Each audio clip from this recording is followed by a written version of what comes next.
ఏపీలో మద్యానికి సంబంధించి మంత్రి కీలక ప్రకటన చేశారు. జాతీయ స్థాయిలో పేరొందిన కంపెనీలతో కూడా 99 రూపాయలకే మద్యం అమ్మించాలని ప్రయత్నం చేస్తున్నామన్నారు.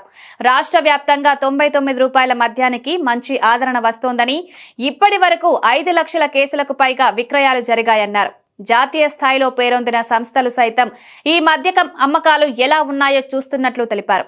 అవి కూడా ఉత్పత్తి సామర్థ్యం పెంచుకొని ఆ తర్వాత నాణ్యమైన మద్యం సరఫరా చేస్తాయన్నారు.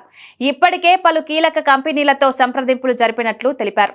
కూటమి ప్రభుత్వం మద్యం షాపుల్ని పెంచలేదని మంత్రి కొల్లు రవీంద్ర ఇటీవల తెలిపారు. గత 5 ఏళ్లలో కల్తీ మద్యం తాగి ప్రజలు ప్రాణాలు పోగొట్టుకున్నారని, కూటమి ప్రభుత్వం వచ్చిన తర్వాత పారదర్శకంగా మద్యం షాపుల్ని కేటాయించామని, నాణ్యమైన మద్యాన్ని అందుబాటులోకి తెచ్చామన్నారు. తమ ప్రభుత్వం తీసుకున్న చర్యలతో ప్రభుత్వానికి 1800 కోట్ల రూపాయల ఆదాయం వచ్చిందని చెప్పారు. గత ప్రభుత్వంలో 1800 కోట్ల అవినీతి జరిగిందని, ప్రభుత్వ రాష్ట్రంలో ఇంటర్నేషనల్ బ్రాండ్లు సైతం అమ్మకాలు పూర్తిగా ఆగిపోయాయన్నారు. 99 రూపాయలకే నాణ్యమైన మద్యాన్ని మాత్రమే అందుబాటులోకి తెచ్చామన్నారు.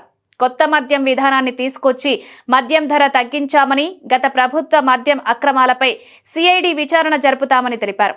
అక్రమార్కులందరిపైన చర్యలు తీసుకుంటామని ప్రకటించారు. 99 రూపాయలకే చీప్ లిక్కర్ ను అన్ని చోట్ల అందుబాటులో తీసుకొస్తామన్నారు మంత్రి కొల్లు రవీంద్ర.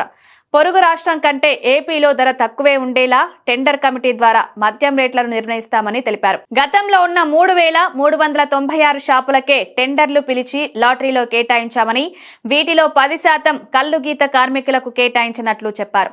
పారదర్శకంగా మద్యం షాపులు కేటాయించామని, లాటరీల ద్వారా మద్యం షాపులు కేటాయించడంతో వైఎస్ఆర్సీపీ వారికి కూడా మద్యం షాపులు దక్కాయన్నారు.